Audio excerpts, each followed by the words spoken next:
શિવપુરાણ ભાગ 61 ઉમાદેવીનું દેવીરૂપે દેવતાઓને દર્શન દેવું, દેવતાઓના એમના અભિપ્રાયનું નિવેદન કરવું અને દેવી અવતાર લેવાની સ્વીકૃતિ આપીને દેવતાઓને આશ્વાસન આપવું. બ્રહ્માજી કહે છે, હે નારદ, દેવતાઓની આ પ્રકારે સ્તુતિ કરવાથી દુર્ગમ પીડાનો નાશ કરનારા જગજનની દેવી દુર્ગા એમની સામે પ્રગટ થયા. એ પરમ અદ્ભુત દિવ્ય રથ પર બેઠેલા હતા. એ શ્રેષ્ઠ રથમાં કુકર માર્ગ લગાવેલી હતી અને મુલાયમ પથારી પણ પાથરેલી હતી. એમના શ્રી વિગ્રહનું એક એક અંગ કરોડો સૂર્યથી પણ અધિક પ્રકારમાન અને રમણીય હતું. એવા અવયવોથી અત્યંત ઉદ્ભાસિત થઈ રહ્યા હતા. સર્વત્ર ફેલાઈ એમની તેજ રાશિના મધ્ય ભાગમાં તે બિરાજમાન હતા. એમનું રૂપ બહુ સુંદર હતું અને એમની છબીની ક્યાંય તુલના થઈ કે તેમ ન હતું. સદાશિવ સાથે વિલાસ કરનારા એ મહામાયાની કોઈની પણ સાથે સમાનતા થઈ શકે નહીં. શિવલોકમાં નિવાસ કરનારા એ દેવી ત્રિવિધ ચિન્મય ગુણોથી યુક્ત હતા. પ્રાકૃત ગુણોનો અભાવ હોવાથી એમને નિર્ગુણા પણ કહેવાય છે. એ નિત્ય રૂપા અને દુષ્ટો પર પ્રચંડ કોપને કરવાને કારણે ચંડી પણ કહેવાયા, પરંતુ સ્વરૂપથી શિવા છે. સર્વની સંપૂર્ણ પીડાઓને નાશ કરનારા છે તથા સંપૂર્ણ જગતના માતા છે. એ જ પ્રલય કાળમાં મહાન ઇન્દ્રા થઈને સૌને પોતાના ખોળામાં ઊંઘાડી દે છે તથા એ સમસ્તજનોનો સંસાર સાગરથી ઉદ્ધાર કરી દે છે. શિવાદેવીની તેજો રાશિના પ્રભાવથી દેવતા એમને સારી રીતે જોઈ ન શક્યા. ત્યારે એમના દર્શનની અભિલાષાથી દેવતાઓએ પુનઃ એમનું સ્તમન કર્યું. તદંતર દર્શન ઈચ્છા રાખનાર વિષ્ણુ વગેરેમાં સૌ દેવતાઓમાં જગતબાણી કૃપા મેળવીને ત્યાં એમના સુરસુર દર્શન કરી શક્યા. એ પછી દેવતા બોલ્યા, હે અંબિકે, એ મહાદેવી, તમે સદા આપના દાસ છીએ. આ પ્રસન્નતાપૂર્વક અમારું નિવેદન સાંભળો. પહેલાં આપ દક્ષિણાપુત્ર રૂપે અવતીર્ણ થઈને લોકમાં રુદ્ર વલ્લભા થયા. એ સમયે આપે બ્રહ્માજી તથા બીજા દેવતાઓના મહાન દુઃખનું નિવારણ કર્યું હતું. ત્યાર પછી પિતાશ્રી અનાદર મેળવીને પોતે કરેલી પ્રતિજ્ઞા અનુસાર આપે શરીર ત્યાગ કરી દીધો અને સ્વધામમાં પધાર્યા હતા. એથી ભગવાન હરને પણ બહુ ભારે દુઃખ થયું. હે મહેશ્વરી, આપના ચાલ્યા જવાથી દેવતાઓનું કાર્ય પૂરું ન થયું. તેથી અમે દેવતા અને મુનિ વ્યાકુળ થઈને આપને શરણે આવ્યા.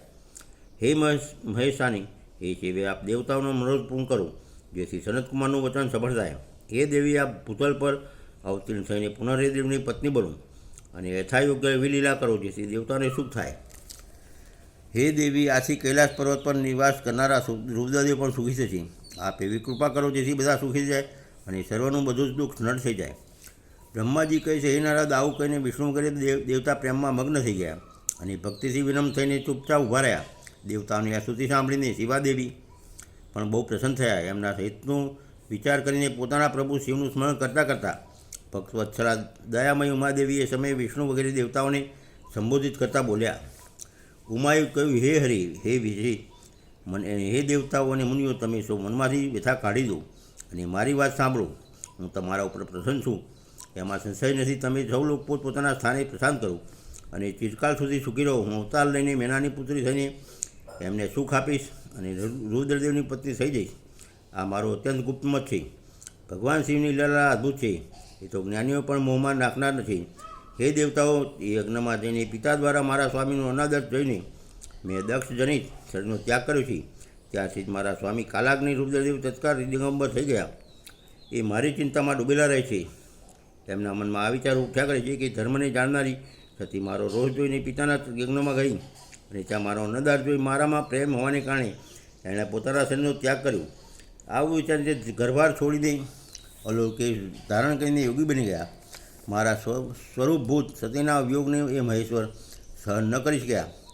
હે દેવતાઓ, ભગવાન રુદ્રની પણ એ અત્યંત ઈચ્છા છે કે ભૂતલ પર મેના અને હિમાચલના ઘરમાં મારો અવતાર થયો, કેમ કે તે પુનઃ મારા પ્રેમ ગ્રહની અભિલાષા રાખે છે. તેથી હું રુદ્રદેવના સંતોષ માટે અવતાર લઈશ અને લૌકિક ગતિનો આશ્રય લઈને હિમાલયની પત્ની મેનાની પુત્રી થઈશ. બ્રહ્માજી કહે છે, હે નારદ, આવું કહીને જગદંબા શિવા એ સમય સમસ્ત દેવતાઓ સાથે જોતજોતામાં દસ થઈ ગયા અને તરત જ પોતાના લોકમાં જતા રહ્યા.